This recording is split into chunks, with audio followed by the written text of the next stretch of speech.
Hello बच्चों। आप लोग कैसे हो? आशा करता हूँ अच्छे होंगे और आपकी पढ़ाई भी अच्छे से चल रही होगी। आपको पता है मैंने पूरी गणित एनसीईआरटी पूरी पढ़ा दी है। सभी चैप्टर के इंपॉर्टेंट क्वेश्चंस करा दिए, मॉडल पेपर समय पर कराता रहता हूँ। हाल फिलहाल में यूपी बोर्ड का एग्जाम हुआ है, बिहार बोर्ड का एग्जाम हुआ है, हमारे उत्तराखंड बोर्ड का एग्जाम हुआ है, और जो मैंने पढ़ाया उनके एग्जाम में वही आया। ये मैं नहीं, वो बोल रहे। आप जाके वीडियो के कॉमेंट चेक कर सकते हैं। आज मैं बताने वाला हूँ एमपी बोर्ड के जो मोस्ट इंपॉर्टेंट क्वेश्चंस हैं, ठीक है। और ये जो वीडियो है वो राजस्थान बोर्ड वालों के लिए भी इम्पोर्टेंट और बाकी हिंदी मीडियम बोर्ड्स के लिए भी इम्पोर्टेंट है। मैं आपके लिए बता दूं, सबसे ज़रूरी चीज़ है आपकी एनसीईआरटी। इधर उधर की चीज़ों में ना आके पहले अपने एनसीईआरटी पे फोकस करो। जिस बच्चे का एनसीईआरटी क्लियर होगा उसके अच्छे नंबर आएंगे। 100 बात की एक बात, ठीक है। अपने बेसिक्स पे भरोसा रखिए, सारा क्वेश्चन वहीं से आएगा। देखिए ये जो क्वेश्चन है ये सभी बोर्ड में आता है। हमसे बोल रखा है कि फलन हमारा वास्तविक संख्या से वास्तविक संख्या में जा रहा है और फलन है एक्स स्क्वायर। ऊपर क्या है हमारे पास बाबू? सम संख्या है। तो मैंने इसका ट्रिक बताया है कि ना तो ये एक ही होता है ना ही ये आच्छादक होता है। इसका आंसर ऑप्शन नंबर डी। ये ट्रिक है। जब भी फलन आर से आर में जाए और फंक्शन के ऊपर कोई एक्स के पावर में कोई भी सम संख्या हो, चाहे यहाँ 2 की जगह 4 भी होता, और सम संख्या होने के बाद जैसे सपोज करो एक्स की पावर 4 है और यहाँ पे मैं माइनस का 2 कर दूं या प्लस का 2 कर दूं, आंसर यही रहेगा, ना तो एक ही और ना ही आच्छादक। ये ट्रिक है। अब आपको जानना है कि भैया ये कैसे है। आपको हमें ट्रिक नहीं जानना है, पूरा कॉन्सेप्ट बताओ कैसे आया ये, क्या कि क्यों नहीं है ये आच्छादक, क्यों नहीं है। तो उसके लिए भी मैं आपको बता देता हूँ। देखो एक ही क्यों नहीं है, एक ही क्यों नहीं है। चलिए पहले वो देखते हैं। फलन हमारा क्या है? वास्तविक संख्या से वास्तविक संख्या में जा रहा है। इसके पास पूरा आर है, इसके पास पूरा आर है। इसे एक्स कहते हैं, इसे वाई कहते हैं, और वाई बराबर प्रश्न में क्या है? एक्स स्क्वायर है, ठीक है।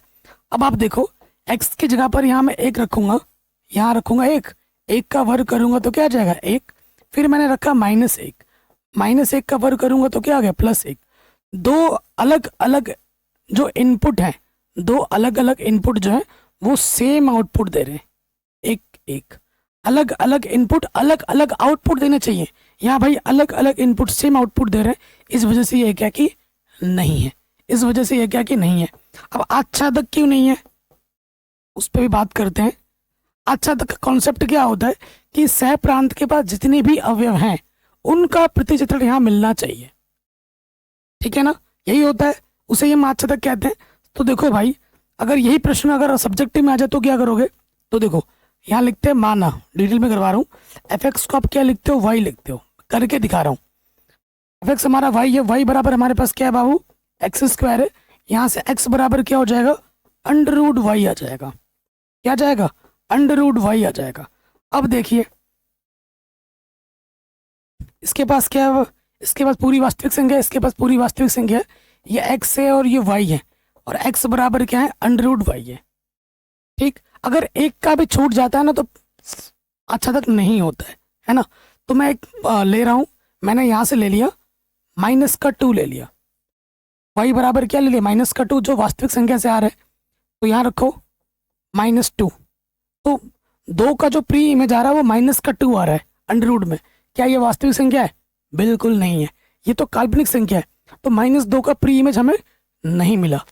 अगर एक का भी छूट जाता है तो आच्छादक नहीं होता है। ऐसे इसमें अनगिनत नंबर्स हैं नेगेटिव वाले जिनका प्री इमेज आपको इधर नहीं मिलेगा। इसीलिए ये तो ना तो एकाकी है और ना ही आच्छादक है। ओके, और ट्रिक भी बताया, कॉन्सेप्ट बता दिया। अगले प्रश्न में आ जाते हैं। चैप्टर नंबर 2 का कॉन्सेप्ट है मुख्य मान पर आधारित प्रश्न आपको जरूर मिलेगा 100%। देखिए यह तो सिंपल सा क्वेश्चन है। साइन इनवर्स माइनस का थीटा, आपको सूत्र पता होगा कि बाबू जब भी एंगल नेगेटिव में होता है तब हमें चेंज करना होता है। साइन इनवर्स माइनस का थीटा क्या होता है? माइनस के साइन इनवर्स थीटा होता है। तो हमारे पास प्रश्न में क्या हो जाएगा? y बराबर ये नेगेटिव सामने आ जाएगा, सामने आ गया, साइन इनवर्स 1/2 हो गया। अब यहाँ साइन इनवर्स है, इसका मान आपको साइन में सोचना है। सोचो साइन में, साइन 30 बोले तो π/6 का मान 1/2 होता है। साइन इनवर्स साइन हट गया तो आंसर आ गया π/6। y का मान आ जाएगा माइनस के π/6। क्या माइनस के π/6 ऑप्शन में है? जी भैया बिल्कुल है। ऑप्शन नंबर बी हमारा सही हो जाएगा। कोई डाउट, कोई दिक्कत नहीं होगी। आगे बढ़ते हैं। अगला प्रश्न है 2x2 कोटि के ऐसे अवयवों की कुल संख्या जिनकी प्रविष्टि 0 या 2 है। हमें क्या निकालना बाबू? हमें निकालना है अवयवों की कुल संख्या। तो प्रविष्टि कितनी है? 0 और 1 यानी कि 2 प्रविष्टि हैं, तो प्रविष्टि यहाँ आ जाती है, और जो ऑर्डर होता है 2x2 वो पावर में लग जाएगा। 2x2 प्रविष्टि की पावर ऑर्डर होता है सूत्र, ठीक है। तो प्रविष्टि है 2, 2 दूनी 4, तो 2 दूनी 4 दूनी 8 दूनी 16 आ जाएगा आंसर। ऑप्शन नंबर सी हमारा सही हो जाएगा, 16 करेक्ट आंसर। ठीक है, कोई दिक्कत परेशानी नहीं होगी। कह रहे हैं अगर एक यदि पासों का एक जोड़ा उछाला जाता है, अगर हम पासे उछालेंगे तो 36 परिणाम आते हैं टोटल। पासे उछालने पे कितने परिणाम आते हैं? 36। 1,1 से स्टार्ट होता है, 1,2, 1,3, 1,4, 1,5, 1,6, और ये कहाँ तक जाता है बाबू? 3,1 कहाँ तक जाता है? 6,6 तक जाता है। 36 परिणाम होते टोटल। तो हमसे ये बोल रहा है प्रत्येक पासे पर सम भी संख्या हो और अभाज्य संख्या भी हो, सम भी हो और अभाज्य भी हो, तो वो क्या होता है? वो होता है 2,2, जो कि दोनों में सम भी और अभाज्य भी है। तो इसकी प्रायिकता क्या होगी? तो संभव परिणाम है 1 और कुल परिणाम कितने हैं बाबू? 36 है। तो प्रायिकता कितनी होगी? 1/36। Option number D is correct. Option number D is correct. ठीक, चलिए आगे बढ़ते हैं। कह रहे हैं यदि ए 3x3 कोटि का वर्ग आव्यूह है और सारणिक ए का मान 2 है, तो एडजॉइंट ए का मान क्या होगा? तो एडजॉइंट ए का सारणिक है, एडजॉइंट ए का सारणिक का जो सूत्र होता है, सारणिक ए की पावर n-1 होता है। ठीक है, ऑर्डर कितना बोला? 3x3, तो n की जगह पे 3 है, तो ये आ जाएगा सारणिक ए की पावर 2। सारणिक ए की पावर 2, सारणिक ए का मान हमको दे रखा है 2, यहाँ रख दो 2, 2 की पावर 2 यानी कि 4, 2 की पावर 2 यानी कि क्या आ गया उत्तर? 4 आ गया। सो आंसर होगा 4। ऑप्शन नंबर ए क्या हो जाएगा? सही हो जाएगा। Option number A is correct. आगे बढ़ते हैं। ए तथा बी 2 शून्येतर सदिश है, ए डॉट बी अगर इसके बराबर है तो कोण क्या होगा? Think about it. बहुत ही आसान सा प्रश्न है। दो सदिश के बीच का कोण सूत्र क्या होता है? Cos theta. सूत्र क्या होता है? ए डॉट बी बट्टे में परिमाण ए गुणा परिमाण बी होता है। ठीक है, तो देखो ए डॉट बी, यहाँ से देखो गुणा करें तो यहाँ से क्या हो जाएगा? ए डॉट बी यहाँ आ जाएगा कॉस थीटा गुणे में है परिमाण ए परिमाण बी, यही तो है।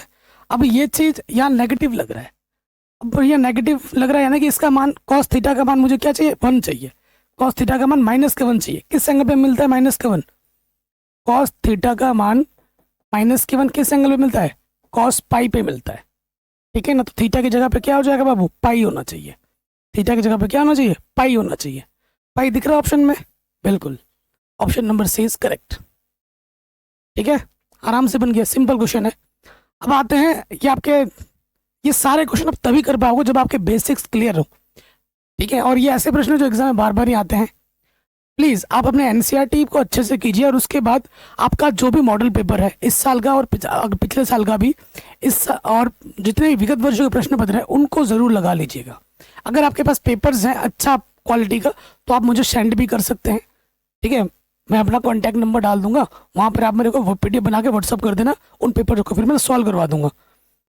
ठीक, कह रहे रिक्त स्थानों की पूर्ति कीजिए। समुच्चय ए पर परिभाषित संबंध आर डैश संबंध कहलाता है यदि आर स्वतुल्य सममित संक्रामक हो। क्या कौन सा संबंध कहलाता है? तुल्यता संबंध कहलाता है, इक्विवेलेंस रिलेशन कहलाती है।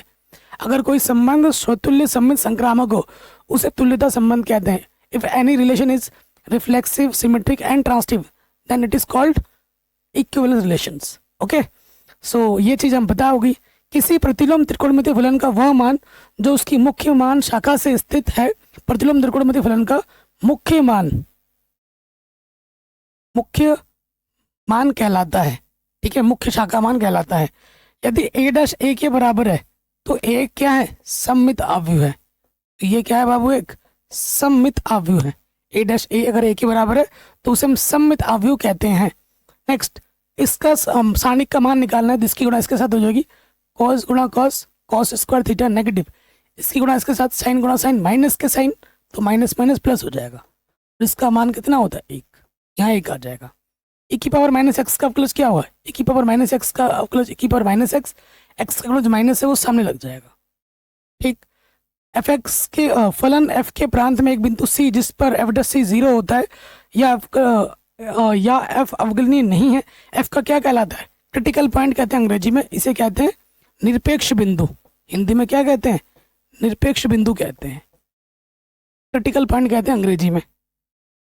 नेक्स्ट प्रश्न पे आ जाते हैं। सत्य सत्य बचाना है कि एक फलन x से y में एकाकी फलन है यदि f(x1) बराबर f(x2) होता है और x1 बराबर x2 नहीं होता है, तो ये गलत है।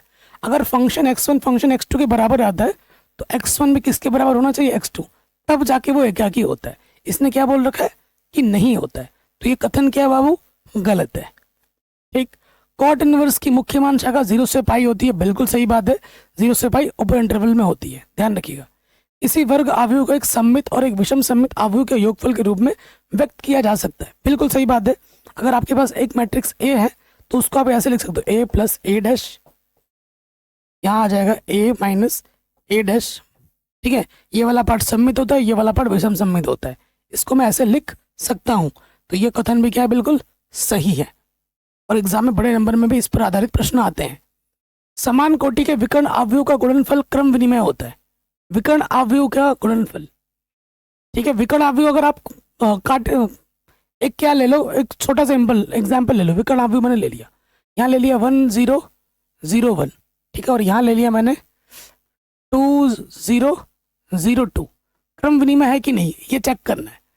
ये चीज़ आप चेक करके बताओ। 2 0 और यहाँ आ गया 0 2, यहाँ आ गया 1 0 0 1। विकर्ण आव्यूह में क्या होता है कि विकर्ण में समान होते हैं। एक काम आप यहाँ पे करो, इस एक को आप 3 कर लो, ठीक है, इस एक को आप 3 कर लो तो और बढ़िया रह जाएगा। विकर्ण आव्यूह है ना, 3 0 0 3 3 0 0 3। जब भी आपको कोई स्टेटमेंट मिले और आपको उसका आंसर प्रॉपर पता नहीं है, एकदम डायरेक्ट पता नहीं है, तो काउंटर एग्जाम्पल ले लो और देख लो कि भाई काउंटर एग्जाम्पल पे बात सही हो पा रही है कि नहीं हो पा रही है। तो यहाँ से हम गुणा करेंगे। देखो, ये ए की जगह पर है, ये बी की जगह पर है, ये बी की जगह पर है और ये ए की जगह पर है। ए बी बराबर बी है कि नहीं, क्रम विनिमय है कि नहीं, वो हमें चेक करना है। तो देखो 3 दूनी 6 आ गया, 0 गुणा 0 0 हो जाएगा। फिर आ जाओ 3 गुणा 0 0, 0 गुणा 2 0, यहाँ 0 आ जाएगा। फिर आ जाओगे 0 गुणा 2 0 और 3 गुणा 0, यहाँ आ जाएगा 0। फिर 3 गुणा 0 0, 3 दूनी 6 आ जाएगा। ठीक, यहाँ पे आ जाओ, ये बात सही हो जाएगी आई थिंक। 2 3 6 आ जाएगा और 0 गुणा 0 0, 2 0 2, देखो 2 गुणा 0 0 और 0 गुणा 3 0 हो जाएगा। ठीक है, हाँ, क्रम विनिमय होता है, काउंटर एग्जाम्पल से पता लग गया। तो ये कथन क्या है बाबू? बिल्कुल सही है। x के सापेक्ष 1/x का अवकलज log x होता है, 1/x का समाकलन log x होता है, समाकलन log x होता है, अवकलज log x नहीं होता है। तो ये कथन बिल्कुल गलत है। कह रहे हैं यदि L1 M1 N1 तथा L2 M2 N2 दिक कोसाइन वाली दो रेखाओं के बीच का कोण थीटा है तो साइन थीटा बराबर ये होता है। साइन थीटा बराबर क्या होता है? L1 L2 plus M1 N2 plus N1 N2 का मॉडुलस होता है। ये कथन सही है कि गलत है, ये आपको बताना है। ठीक है, ये जो कथन लिखा है बिल्कुल गलत है, क्योंकि ये चीज जो है ना, यहाँ साइन नहीं होता, यहाँ कॉस होता है, तब ये कथन सही होता। अब इसने साइन बोल दिया तो गलत हो गया, ये कथन बिल्कुल गलत है। तो ये क्वेश्चन भी आपका बड़े आराम से हो गया। अब इसको सही मिलान करना है। ठीक है, ये क्वेश्चन वाकई में बहुत अच्छा है। मैं इसके लिए इस बोर्ड्स को मैं ताली बजाना चाहता हूँ, क्योंकि ये बोर्ड आपको ये आपके पेपर में पक्का आएगा और इसके नंबर आपको मिलेंगे। तो ये बोर्ड इसलिए मैं इसको अच्छा बोलता हूँ, क्योंकि ये बोर्ड जानता है कि अगर सूत्र के प्रश्न में डाल लूंगा वो पेपर में तो बच्चे सूत्र जरूर रटेंगे, याद करेंगे, और बिना सूत्र के कोई प्रश्न हल होता नहीं है। बच्चे, बहुत से बच्चे हैं जो सूत्र याद नहीं करना चाहते, वो बोल रहे पेपर से पहले कर लूंगा, ये कर लूंगा, होता नहीं है। तो ये पूरा पेपर आपको मिलाना है, ये सारे सूत्र आपको ही मिलाना है। ये मैं भी आपके लिए आपके ऊपर छोड़ रहा हूँ। अगर आपको सूत्र आता होगा तो मिला लोगे, नहीं आता होगा तो भाई याद कर लेना। सूत्र यहाँ पे भी जरूरत पड़ेगी और एग्जाम में पक्का आएगा सूत्र मिलाने के लिए, और साथ ही साथ प्रश्नों को हल करने के लिए भी सूत्र चाहिए। ठीक है, सूत्र याद होगा तो कर पाओगे, नहीं कर होगा तो कर नहीं पाओगे। मैं अगर बता भी दूँ इसका यह है तो कोई फायदा नहीं है। सूत्र रट्टा मारो, सूत्र रट्टा ही मारा जाता है, सूत्र को समझा नहीं जाता है। प्लीज सारे सूत्रों की मैंने वन शॉट वीडियो बना रखी है, जाके देख सकते हैं, लाइव में मैंने पढ़ा रखा है। प्लीज सूत्र याद कर लीजिएगा और इसको खुद मिलाना है। ठीक है, इस सारणी को खुद मिलाना है याद करने के बाद। ठीक, सूत्र से संबंधित प्रश्न आपके एग्जाम में जरूर आएंगे। आगे बढ़ते हैं। कह रहे हैं एक शब्द या वाक्य में उत्तर देना है कि एफ एक्स जो है एक्स स्क्वायर एक्स बराबर अगर आर से लोगे तो ये निम्न एफ का निम्नतम मान क्या होगा, ये आपको बताना है। ठीक है, तो देखो जब भी कोई फलन हमें दिया जाता है हमें क्या करना होता है, एक बार अवकलज करना होता है, कर देते हैं। उच्चतम था निम्नतम मान के लिए क्या करते हैं, देखो अगर इसका दोबारा से डेरिवेटिव करोगे क्या हो रहा है, 2x हो जाएगा, और डबल डेरिवेटिव करोगे तो 2 आ जाएगा। ठीक है, अब यहां से देखो उच्चतम था निम्नतम मान के लिए हम क्या करते हैं, यहां पर लिखना होता है उच्चतम तथा निम्नतम बिंदु के लिए, जो एफ डैश एक्स है, ये प्रश्न आपका है 6.2 पर आधारित प्रश्न, उच्चतम 6.3 पर आधारित प्रश्न। निम्नतम बिंदु के लिए क्या करना होता है, एक बार आपको एफ डैश एक्स को 0 मानना होता है, मानो 0, तो 2x मिल गया, तो 2x को आप 0 मानोगे, x का मान आपका क्या आ जाएगा 0, x है ही नहीं, तो x की जगह पर यहाँ 0 रखोगे तो 0 की पावर 2 क्या आ जाएगा बाबू, 0 आ जाएगा। तो निम्नतम मान क्या होगा, 0 होगा। इसका निम्नतम मान क्या होगा, सबसे निम्नतम मान 0 होगा। ठीक है, और डबल डेरिवेटिव देखो पॉजिटिव आ रहा है यानी कि निम्नतम है, और निम्नतम बिंदु आपका 0 है और निम्नतम मान आपका क्या है, वो भी 0 है। ठीक, आगे बढ़ते हैं। कह रहे हैं यदि ए तथा बी दो ऐसी घटना है जहां ए बी के अंदर है, पी ए का मान इतना नहीं है, तो पी बी बट्टा ए क्या होगा। सूत्र पूछा आपसे, तो प्रायिकता बी बट्टे ए का सूत्र क्या हो जाएगा, सोल्यूशन में आ जाओगे तो ये हो जाएगा बी इंटरसेक्शन ए बट्टे पी ए। बस एक लाइन में आंसर लिखना था, हो गया। सूत्र पूछा आपसे। आगे बढ़ते हैं। कह रहे हैं एक्स डॉट एक मात्रक सदिश है, पहले आप क्या कर लो, एक्स से अंदर गुणा कर लो, ये एक्स आई प्लस वाई एक्स आई प्लस एक्स जे प्लस एक्स के। ठीक है, ये कोई एक वेक्टर नाम दे दो, ए दे दो। ठीक है, ये एक मात्रक सदिश है, चूंकि ए एक मात्रक सदिश है कि नहीं बाबू, ये एक मात्रक सदिश है, तो क्या होगा कि जो इसके परिमाण का मान है वो 1 के बराबर होगा। परिमाण निकालो, परिमाण कैसे निकलेगा, आई के गुणज का वर्ग प्लस जे के गुणज का वर्ग प्लस के गुणज का वर्ग। ठीक है, तो ये आ जाएगा 3x स्क्वायर अंडर रूट के अंदर दोनों तरफ वर्ग कर देंगे, 3x स्क्वायर बराबर 1 आ जाएगा, तो एक्स स्क्वायर बराबर आ जाएगा 1/3, तो x का मान हो जाएगा प्लस माइनस 1/√3। कितना आ जाएगा x का मान, प्लस माइनस 1/√3। ये आंसर आ जाएगा। बिना हल के आंसर थोड़ी ना आ जाएगा, आपको हल करना पड़ेगा।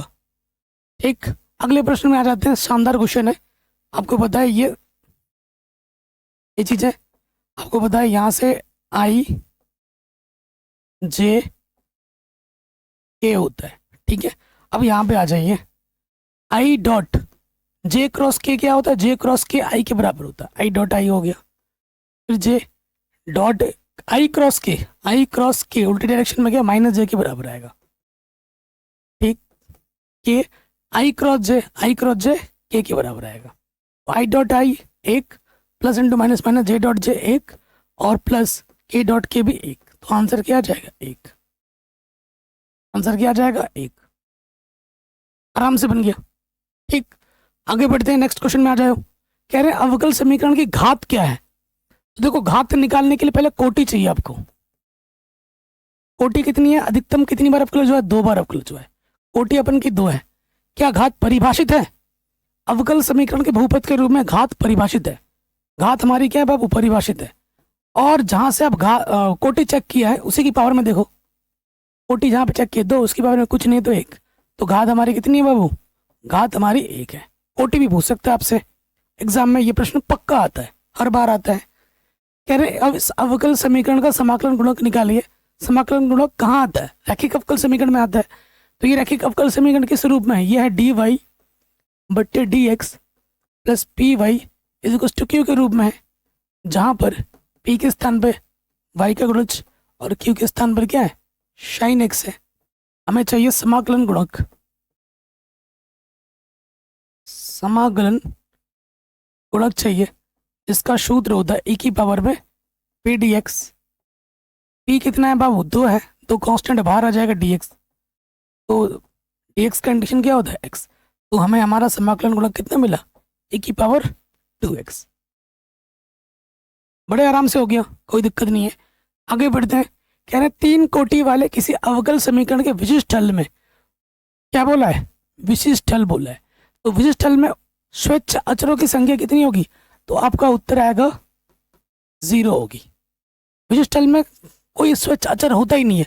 अगर यहाँ पर विशिष्ट हल की जगह लिखा होता ना व्यापक हल, यहाँ लिखा होता व्यापक, तो आंसर होता जितनी कोटि होती है उतने ही स्वच्छ अचर होते हैं, जितनी कोटि होती है उतने ही स्वच्छ अचर होते हैं व्यापक में। विशिष्ट बोला है तो विशिष्ट में 0 होगा, ध्यान रखिएगा, ठीक है।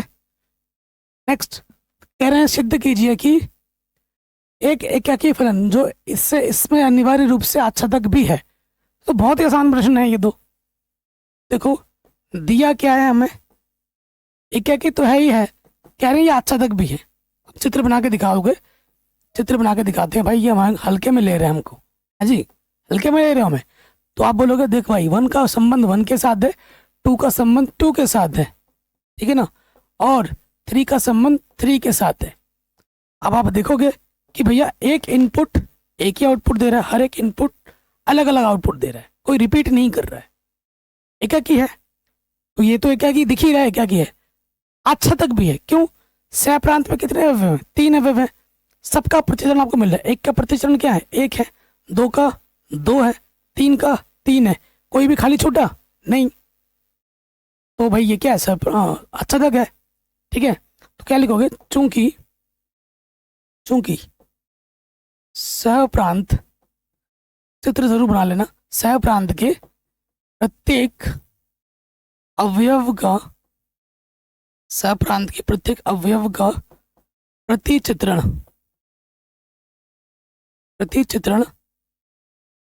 उपस्थित है, इसलिए यह आच्छादक है, इसलिए क्या है बाबू, आच्छादक है। कोई भी डाउट हो आप एक बार दोबारा देख सकते हो, ठीक है। चलिए अगले प्रश्न पे आ जाते हैं। कह रहे सिद्ध कीजिए कि समुच्चय 1 2 3 में ये जो संबंध हमको दे रखा है, प्रदत्त संबंध सम्मित है किंतु ना तो स्वतुल्य है और ना ही संक्रामक है, सिद्ध करके दिखाना है, ठीक है। चलिए हल करते हैं। जो दिया है फिया ये तो आप लिख ही लोगे, जगह कम है, मैं बस मेन सोल्यूशन पे सोल्यूशन कर रहा हूँ। पहले वाले पे आ जाते हैं, स्वतुल्य पे। स्वतुल्य पे आ जाओ। स्वतुल्य में क्या होता है, जितने भी समुच्चय के अंदर अवयव होते हैं उन सबका खुद के साथ संबंध होना चाहिए। 1 का 1 के साथ, 2 का 2 के साथ, 3 का 3 के साथ। क्या यहाँ पर है, तो आप लिखोगे यहाँ पर चूंकि 1,1 आर में नहीं है, 2,2 आर में नहीं है, 3,3 आर में नहीं है, अतः यह स्वतुल्य नहीं है, ठीक है। सिंपल हो गया। किसी चीज को मना करना है तो उसको भाई एग्जाम्पल लिखते हैं, ध्यान रखिए। नंबर 2 पे हम आ जाते हैं। नंबर 2 हमारा क्या है बाबू, सम्मित। सम्मित है कि नहीं चेक करो, यहाँ पे आ जाओ। देखो 1 का संबंध 2 के साथ है, क्योंकि 1,2 आर में है, तो 2 का संबंध भी 1 के साथ होना चाहिए, बिल्कुल है, 2 का संबंध 1 के साथ है। फिर आ जाओ, चूंकि 2 का संबंध 3 के साथ है, 2 का संबंध 3 के साथ है, तो 3 का संबंध 2 के साथ होना चाहिए, 3 का संबंध भी 2 के साथ है, ठीक है। अतः यह सम्मित है, ठीक। नंबर 3 पे आ जाओ, संक्रामक। संक्रामक पे आ जाओ। संक्रामक पे देखो बाबू, यहाँ पर 1 का संबंध 2 के साथ है, क्योंकि 1,2 आर में 2 पे खत्म किया, 2 से स्टार्ट करो। 2 का संबंध 3 के साथ है, 2 का संबंध 3 के साथ है, तो क्या होना चाहिए, 1 का संबंध 3 के साथ है क्या, 1 का संबंध 3 के साथ चाहिए, 1 का संबंध 3 के साथ है, बिल्कुल भी नहीं है। अतः यह संक्रामक नहीं है, यह संक्रामक नहीं है। यही हमको क्या करना था बाबू, सिद्ध करना था। तो ये क्वेश्चन भी हमारा बड़े आराम से बन गया। नेक्स्ट क्वेश्चन पे आ जाते हैं। कह रहे सिद्ध कीजिए। ये शानदार क्वेश्चन है, सिद्ध करने के लिए पूछा गया है। अब इसको देखिए, हमेशा वो वाला पद लेना है जिधर ज्यादा पद है। दाईं तरफ ज्यादा पद है तो दाएं तरफ वाले पद को लेना है। तो लिखेंगे दायां पक्ष लेने पर, दायां पक्ष लेने पर एनसीईआरटी का प्रश्न ही है। तो मैं आपको बार बार बोल रहा हूँ भाई, मैं एक ऐसी वीडियो बना दूंगा, एनसीईआरटी पे क्वेश्चन टिक करवा दूंगा, उनको जरूर कर लेना। पेपर लगभग वहीं से क्वेश्चन आएगा। और आपके जो कॉन्सेप्ट है, जो फॉर्मूला है, जो बेसिक्स है, उससे स्टार्टिंग के फॉर्म प्रश्न आएंगे। ठीक है, प्रश्न का लेवल टफ नहीं होता, एकदम बेसिक लेवल के क्वेश्चन आते हैं, आसान पेपर बनता है। दायां पक्ष क्या है जो है हम लिख लेंगे 1/2 क्या है, कॉस इनवर्स, और यहाँ है 1 - x और इधर है 1 + x। तो प्रश्न आपको हिंट दे रहा है कि तुम्हें क्या करना है। कॉस इनवर्स है, इसको सूत्र में कॉस लाना है, और इधर प्रूफ 10 करना है, तो x की जगह पर 10 रखना है। ठीक है, तो अंडरवुड में है, तो मैं क्या करूँगा, देखो मैं आपको रट्टा भी नहीं मानना है, ये प्रूफ करना है ना, इसको थीटा मान लो जिसका प्रूफ करना है। 10 इनवर्स √x को आप क्या मान लो, थीटा मान लो। तो 10 इधर आ जाएगा, √x बराबर क्या हो जाएगा, 10 थीटा। वर्क कर दोगे दोनों तरफ, इधर x बराबर क्या हो जाएगा, 10² थीटा। ठीक है, तो आपको क्या करना है, यहाँ लिखना है माना x बराबर 10² थीटा। ठीक है, कुछ रट्टा नहीं करना है, इसके जगह इसको प्रूफ लाना है, उसको ही मैंने थीटा मान लिया। तो आपको क्या लिखना, माना x बराबर 10² थीटा, और फिर ये आपको मिल जाएगा। ठीक है, अब ये मान उठाकर यहाँ रखो, 1/2 कॉस इनवर्स 1 - 10² थीटा, 1 के बट्टे में 1 + 10² थीटा, 1/2 कॉस इनवर्स। ये सूत्र होता है बाबू cos 2 थीटा का। तो कॉस इनवर्स से कॉस कटा, यहाँ है 2 थीटा बट्टे में 2, 2 से 2 कटा, थीटा बचा, और थीटा का मान क्या है बाबू, 10 इनवर्स √x।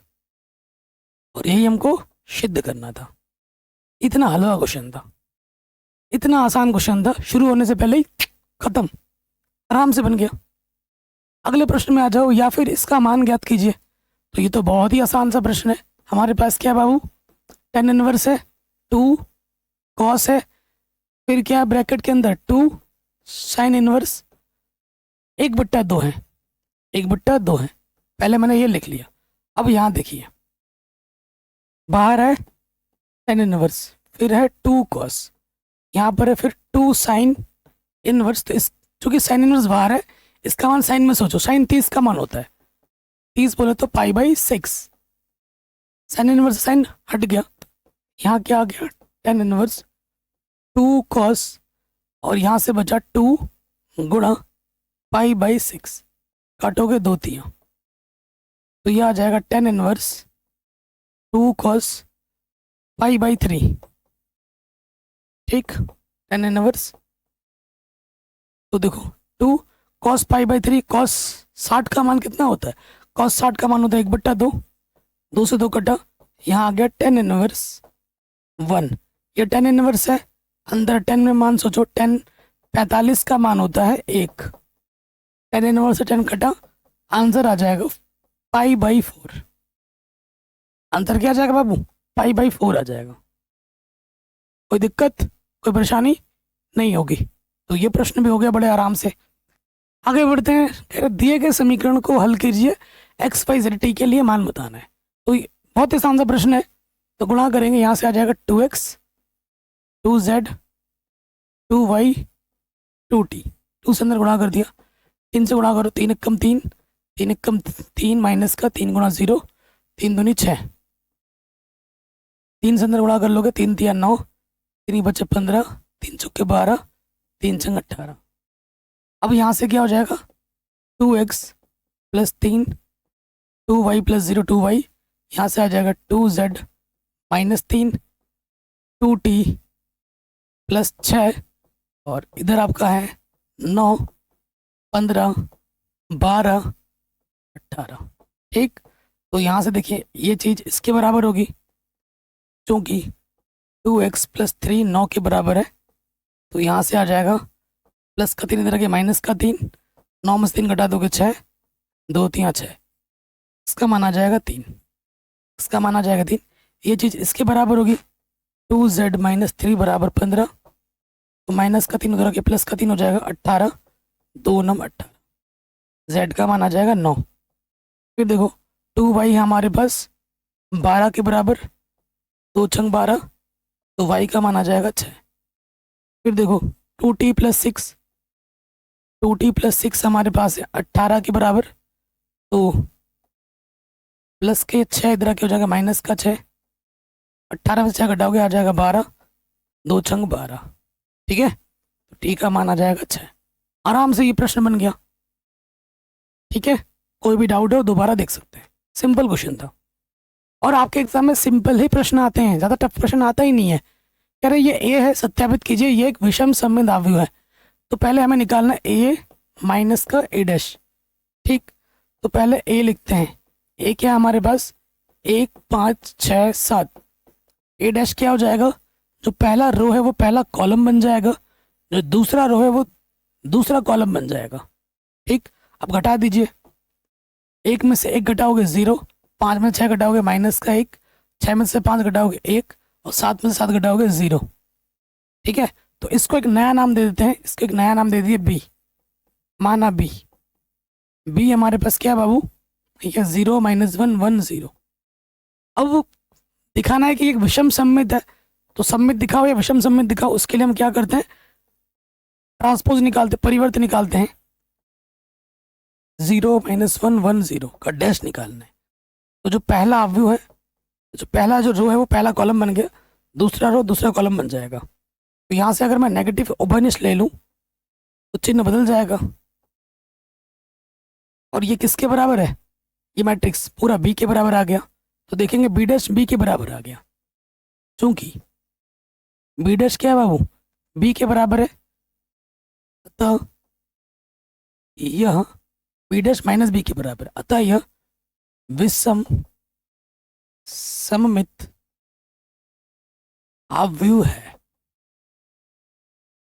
तो यह विषम सममित आव्यूह है। यह क्वेश्चन आपका आराम से बन जाएगा, इतना आसान क्वेश्चन था।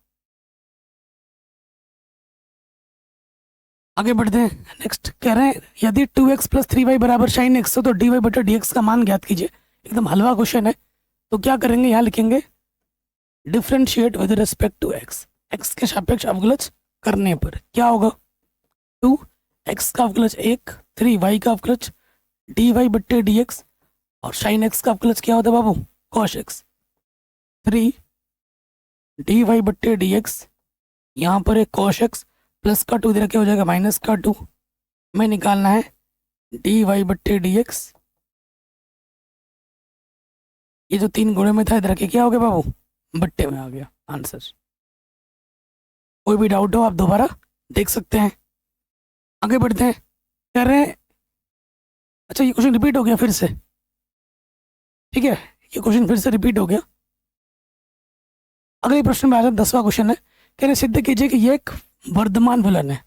बड़ा आसान क्वेश्चन है, वर्धमान फलन दिखाना है। तो हमें क्या करना है, एक बार अवकलज कर देना है, जो भी फलन दिया होता है एक बार अवकलज करना होता है। 3x का अवकलज 1, 17 का अवकलज 0, ये आ गया 3। तो देखो चूंकि f डैश x का मान क्या है, प्लस का 3 है, यानी कि 0 से बड़ा है। कोई भी फलन जिसका f डैश x 0 से बड़ा हो तो वो क्या होता है, वर्धमान होता है। 0 से कम होने पर ह्रासमान होता है।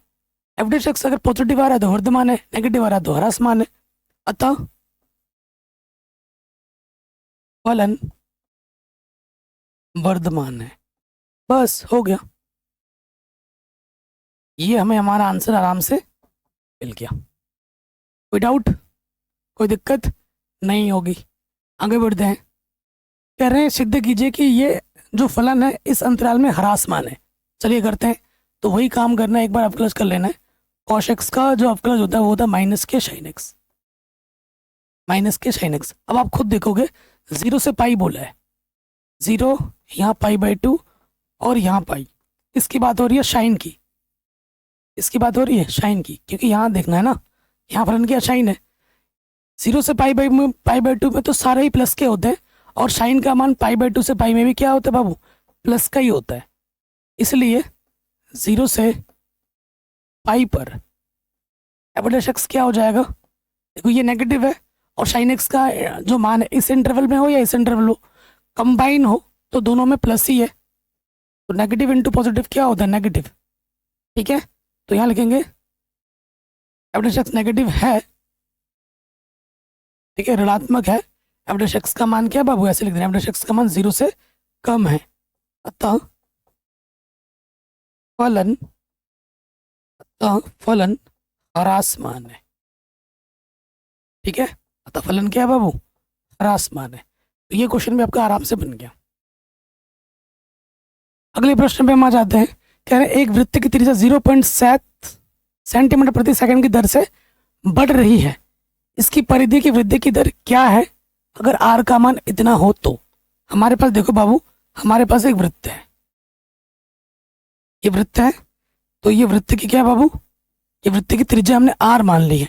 हमें क्या दे रखा है, वृत्त की त्रिज्या इतने सेकंड की दर से बढ़ रही है, तो हमें जो दिया है, यहाँ लिखेंगे दिया है, हमें दे रखा है इतना डी आर, तो त्रिज्या में जो परिवर्तन हो रहा है समय के सापेक्ष, वो दे रखा है 0.7 सेंटीमीटर प्रति सेकंड, ये दे रखा है। कह रहे हैं इसकी परिधि की वृद्धि, परिधि को हम सी से दर्शाते हैं, परिधि में क्या परिवर्तन हो रहा है वो हमें निकालना है। यदि आर का मान कितना हो, 4.9 हो, 4.9 सेंटीमीटर हो। ठीक, तो आप जानते हैं चूंकि परिधि सी बराबर क्या होता है, 2 पाई आर, इधर बट्टे में टी है, समय है, तो समय के सापेक्ष क्या कर देंगे अवकलज, 2 पाई कांस्टेंट है, आर का अवकलज क्या हो जाएगा, डी आर बट्टे डी टी, मान रख दोगे 2 पाई और डी आर बट्टे डी टी का मान कितना 0.7, आर है ही नहीं जो आर का मान मैं रखूँ, 7 दूनी 14 दशमलव एक स्थान के बाद 1.4 पाई सी का मात्रक हो जाएगा सेंटीमीटर और समय का मात्रक हो जाएगा सेकंड। ये हमें हमारा क्या मिल गया, उत्तर। बड़े आराम से हो गया, कोई दिक्कत नहीं है। आगे बढ़ते हैं, अगले प्रश्न में आ जाओ। या फिर ये क्वेश्चन है, एक वृत्त की त्रिज्या समान रूप से 3 सेंटीमीटर प्रति सेकंड की दर से बढ़ रही है। हमारे पास एक वृत्त है, वृत्त की त्रिज्या हमारे पास आर है, ठीक है, हमको क्या दिया है, वृत्त की त्रिज्या इस दर से बढ़ रही है, बढ़ रही है यानी कि पॉजिटिव। डी आर सेकेंड का मतलब समय, डी आर बट्टे हमें डी टी हमें दे रखा 3 सेंटीमीटर प्रति सेकंड। क्षेत्रफल किस दर से बढ़ रहा है, क्षेत्रफल यानी कि एरिया, डी ए बट्टे डी टी किस दर से बढ़ रहा है। अगर त्रिज्या आप क्या ले लो 20 सेंटीमीटर ले लो, अगर आर आपका क्या हो 20 हो, ठीक है। आप जानते हैं कि भैया क्षेत्रफल जो होता है वृत्त का क्षेत्रफल वो होता है पाई आर स्क्वायर, बट्टे में टी है तो टी के सापेक्ष क्या कर दोगे, अवकलज कर दोगे, डी ए बट्टे डी टी, पाई कांस्टेंट है, आर स्क्वायर का अवकलज 2r और आर का अवकलज क्या हो जाएगा डी आर बट्टे डी टी। अब मान रखोगे पाई 2 आर का मान हमारे पास है 20 और डी आर बट्टे डी टी दे रखा था 3, तो ये आ जाएगा 2 दूनी 4 3 12, 120 पाई, क्षेत्रफल का क्षेत्रफल है तो सेंटीमीटर स्क्वायर और समय है तो सेकंड। ये हमें हमारा उत्तर आराम से मिल जाएगा। ठीक है, कोई भी डाउट हो दोबारा देख सकते हैं। अगले प्रश्न में हम आ जाते हैं। इसका समाकलन का मान हमें ज्ञात करना है, ठीक है, समाकलन का मान हमें ज्ञात करना है। समाकलन है e की power x into x D x. तो यहाँ लगेगा भैया आईलेट का नियम, 2 फलन है ना, आईलेट लगेगा। एक्सपोनेंशियल सबसे लास्ट में आता है तो ये सेकंड होगा और ये फर्स्ट होगा। लगाओ, क्या होता है फर्स्ट वैसे का वैसा, दूसरे का समाकलन, ठीक है, माइनस फिर क्या होता है पहले वाले का अवकलज, फिर दूसरे वाले का समाकलन और फिर पूरे का समाकलन। सूत्र में रख दिया e की पावर x का समाकलन e की पावर x, x का अवकलज x के सापेक्ष 1 होता है और e की पावर x का समाकलन e की पावर x, बाहर से क्या है dx, ठीक, e की पावर x से कम e की पावर x, e की पावर x का समाकलन क्या होता है बाबू e की पावर x, समाकलन खत्म c जोड़ देंगे तो ये हमें हमारा इंटीग्रेशन का क्या मिल जाएगा बाबू आंसर, जहाँ c हमारा क्या है समाकलन नियतांक। ये जरूर लिखना, समाकलन नियतांक। ये हमें हमारा क्या मिल गया, उत्तर। बड़े आराम से हो गया, कोई दिक्कत नहीं है। आगे बढ़ते हैं, कह रहे हैं इसका समाकलन कीजिए। ठीक है, इसका समाकलन करना है तो देखिए आई हमारे पास है, यह 2 - के 3 sin x बट्टे में है cos स्क्वायर एक्स। क्या करो, अलग अलग के बट्टे में ले लो, 2 बाहर आ गया, 1 के बट्टे में cos स्क्वायर एक्स dx, 3 बाहर आ जाएगा sin x बट्टे cos x गुणा 1 के बट्टे में cos x। ऐसे लिख सकता हूँ बिल्कुल। cos ऊपर जाके क्या हो जाएगा, sec स्क्वायर एक्स, और ये हो जाएगा साइन बट्टे cos tan x, और ये है sec x। ये डायरेक्ट फार्मूला बन गया। ये क्या हो गया बाबू, डायरेक्ट फार्मूला। sec स्क्वायर का इंटीग्रेशन होता है tan x, और sec x गुणा tan x का इंटीग्रेशन होता है sec x। इंटीग्रेशन खत्म, c जोड़ देंगे। c हमारा क्या होता है बाबू, समाकलन नियतांक। एकदम हलवा क्वेश्चन है, आराम से बन गया। अगले प्रश्न पे आ जाओ। कह रहे हैं सिद्ध कीजिए ये चीज इसके बराबर होगी यदि और केवल यदि a डॉट बी लंबवत है। यह दिया हुआ है कि a का मान 0 नहीं है और b का मान 0 नहीं है। देखो हमें दिया क्या है, चूंकि a व b लंबवत है, a व b लंबवत है, यानी कि a डॉट b का मान क्या होगा बाबू, 0 होगा। जहाँ जरूरत पड़ेगी हम इसका इस्तेमाल करेंगे, और हमें इसको हल करके ये लाना है। तो डायरेक्ट ले लेता हूँ ये, ठीक है, चूंकि बायां पक्ष लेने पर, ये सब लिख लेना, बायां पक्ष लेने पर a dot B plus a dot B, A का स्क्वायर माइनस बी का स्क्वायर मत कर देना, ठीक है, डॉट प्रोडक्ट लेना है। तो a डॉट ए हो जाएगा, और फिर यहाँ हो जाएगा प्लस में a डॉट बी, फिर b से गुणा करोगे, ये हो जाएगा b डॉट ए, और plus into plus b dot B हो जाएगा। ठीक, अब जानते हो a डॉट बी, चूंकि a डॉट बी को मैं b डॉट ए भी लिख सकता हूँ, और a डॉट बी का मान 0 है, तो इनका मान भी क्या होगा, 0। इसके जगह पे 0, इसके जगह पे क्या आ जाएगा, 0 आ जाएगा। तो a डॉट ए सूत्र क्या होता है, परिमाण a का वर्ग। आप जानते हो a डॉट ए क्या होता है बाबू, a डॉट ए होता है परिमाण a का वर्ग। इसके जगह पे आ जाएगा 0,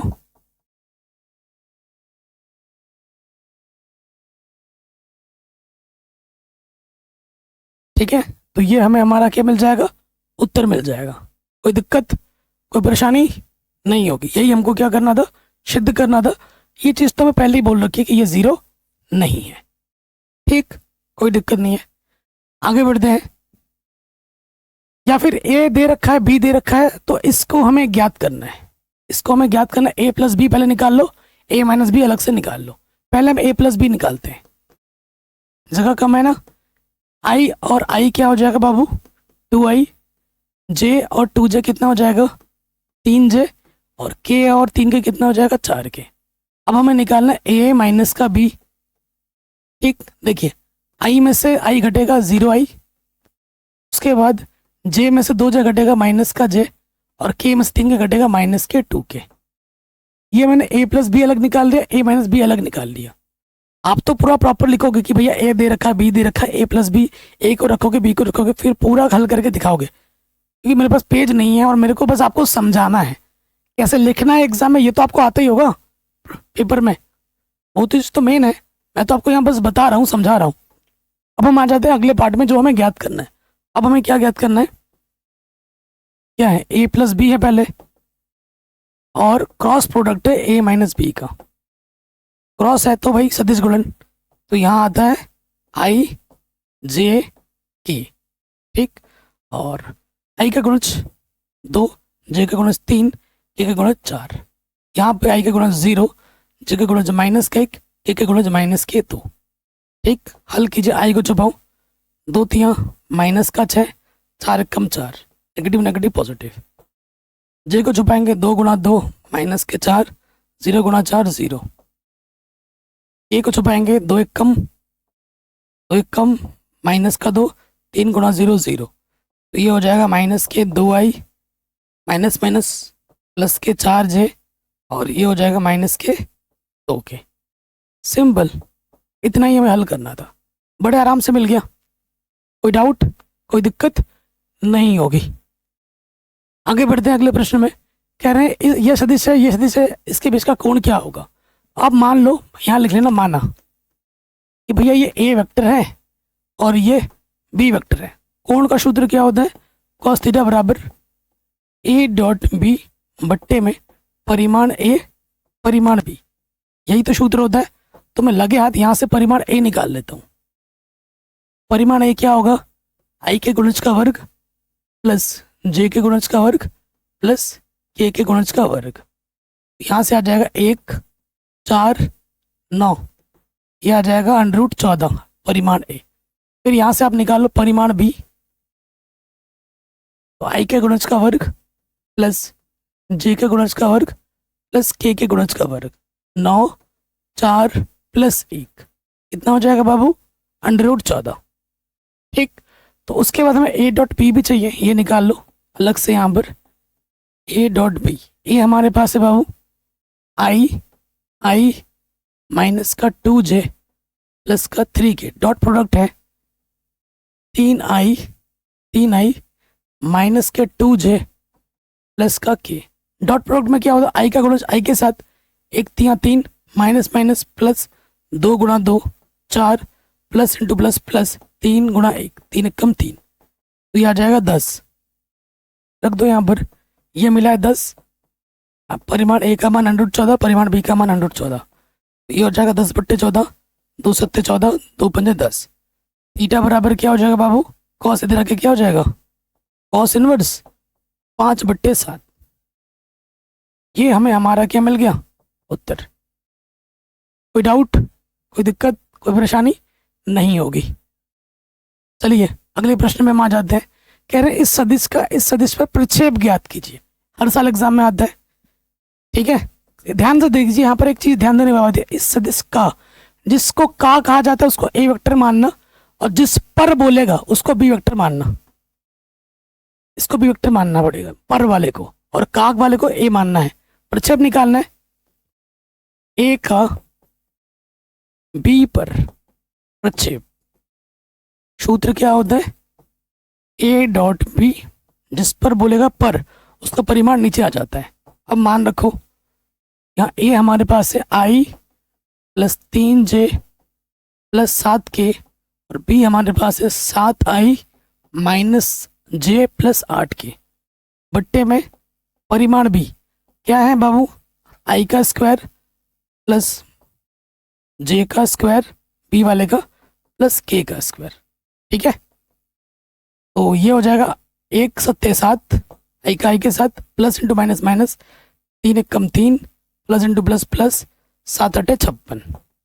ठीक, यहाँ देखिए 7 7 49, 1 का वर्ग 1, 8 8 64, तो ये हो जाएगा 7 में से 3 घटाएंगे 4, 56 और 4 60 हो जाएगा, और ये आ जाएगा 50 और 60 110, 110 और 4 114 आ जाएगा।